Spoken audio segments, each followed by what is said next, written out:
Action हो रहा है। इस बीच सीएम खट्टर ने ऐलान किया है कि जो नुकसान हुआ है उसकी भरपाई दंगाइयों से ही कराई जाएगी। पहले उनकी पहचान हो रही है, 116 लोगों को अरेस्ट किया गया है और नुकसान की भरपाई भी दंगाइयों से की जाएगी।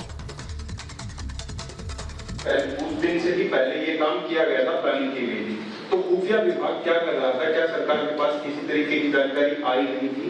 और अगर आई थी तो क्या कार्रवाई नहीं हुई? मेरा कहना है कि ये सारी बातें एक बार सारी जांच हो जाए, उस प्रोसेस के बाद ही सारी बातें बताना ठीक है। आज इस समय कोई भी बात बोलना, उन चीज़ों को कहीं ना कहीं बढ़ावा देना होगा। हमें चीज़ों की तहकीकात में जाने दीजिए, जाएंगे, उसके बाद सारी चीज़ें आपको जानकारी मिलेगी। एक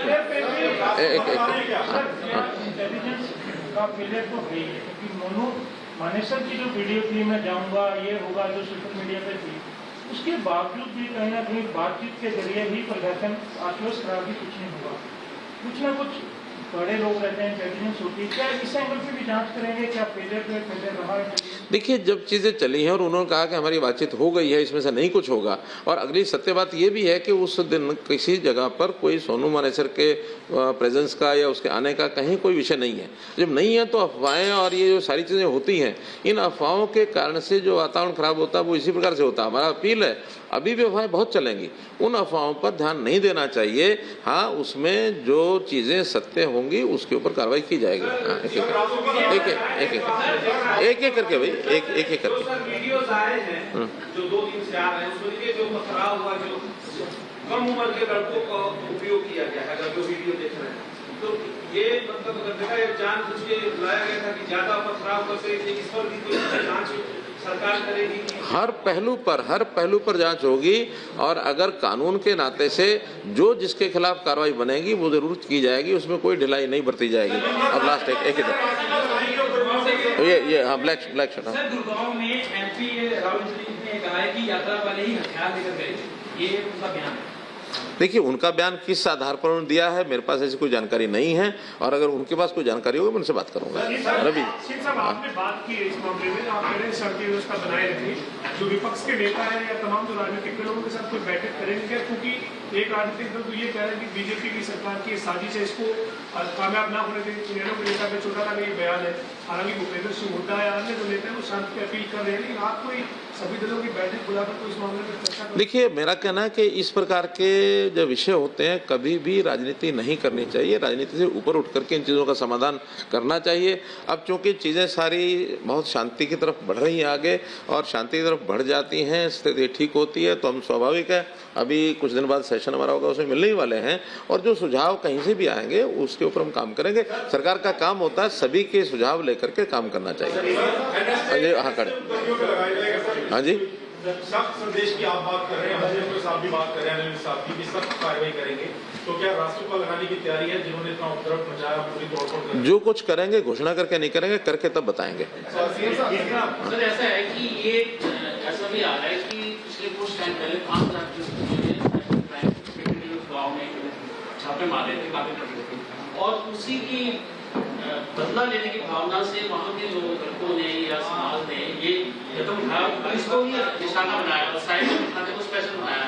तो इसके ऊपर आपने मैसेज वहाँ के बटालियन भी लगा रहे हैं, तो क्या डर खत्म हो गया था लोगों का? देखिए, वो एरिया पुन्हाना का एरिया है। 14 गांव में हमने छापे लगाए थे, और आज भी ठीक संख्या में याद नहीं, लेकिन 100 के आसपास लोग अभी भी उसमें अंदर हैं।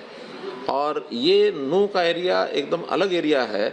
अब जब सारी तहकीकात होगी तो वो जो लड़के वहाँ पर ऑपरेशन कर रहे थे या जिस प्रकार का साइबर क्राइम कर रहे थे, वो कितने इसके अंदर शामिल होते हैं वो जानकारियाँ सारी मिलेंगी। लेकिन इस समय एकदम ये कहना और लिंक जोड़ना, मैं इसमें हाँ, वो जांच कर रहे हैं, जांच सब करेंगे। हाँ, सर, जांच के लिए कोई आपने एसआईटी बनाई है सर? देखिए, जितना बड़ा हमारा पूरा यानी पुलिस का टॉप वहाँ गया हुआ है, डीजीपी वहाँ बैठे हैं, एडीजीपी सीआईडी वहाँ बैठे हैं, हमारी एडीजीपी लॉ एंड ऑर्डर ममता सिंह वहाँ बैठी हैं, हमारे वहाँ के जो आईजी हैं साउथ रेंज के वो वहाँ बैठे हैं। एसआईटी होती है, कोई एक आध घटना होती है और जिसमें कोई एक आध ऑफिसर के नीचे 2-4 लोग लगा के उसकी इन्वेस्टिगेशन करें, ये सब लोग बैठे हैं। इनके बैठने के बाद कोई एसआईटी का वर्क बचता नहीं। एक करके बस, अब दो तीन हाँ, एक मिनट। अरे एक करके सबका मैं जवाब दूंगा, मैं कहीं जाने वाला नहीं, चिंता मत करो। सर, विधानसभा अध्यक्ष ज्ञानचंद गुप्ता कह रहे हैं कि अधिकारी अगर एक्शन लेते तो इस तरीके की हिंसा ना होती। इनपुट था लेकिन पुख्ता नहीं था, इसकी वजह से एक हिंसा हुई है। घटना हुई। विधानसभा अध्यक्ष देखिए, ये अगर का विषय नहीं हुआ करता, घटना नहीं होती तो सब ठीक था, और जो घटना हो गई है तो कितने अगर लगा लो। एक वो आ गई बात सारी।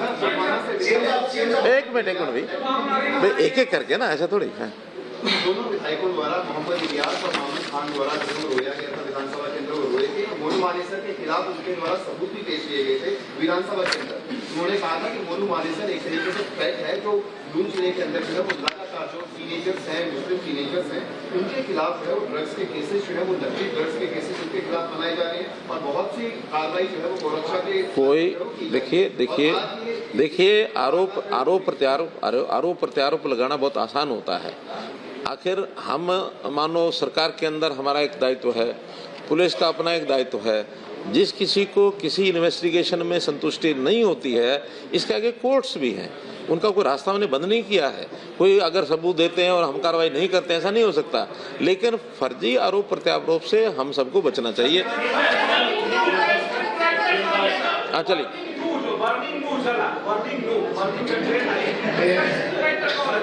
एक सेकेंड, मेरा आप सब लोगों से विनम्र निवेदन है। मुख्यमंत्री जी 11 साथियों के प्रश्नों का उत्तर दे चुके हैं, उन्होंने स्वयं कहा मैं और भी उत्तर दे।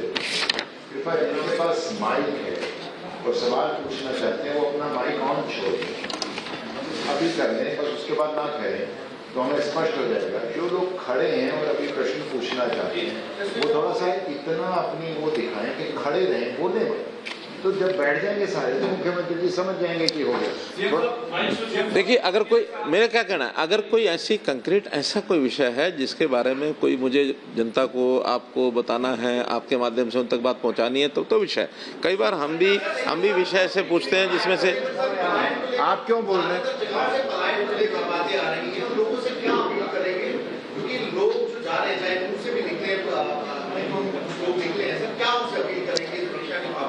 नहीं, मैंने बताया ना कि हमें सबकी सुरक्षा देने का हमारा काम है।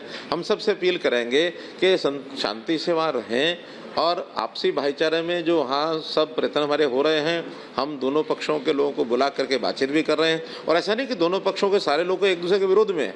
एक कोई ग्रुप होता है कई बार इस प्रकार का मिसक्रिएंट्स का, अब उसको समझाने के लिए भी कुछ लोग उसको समझाते हैं, कुछ अपने आगे बढ़ के गलतियाँ करते हैं।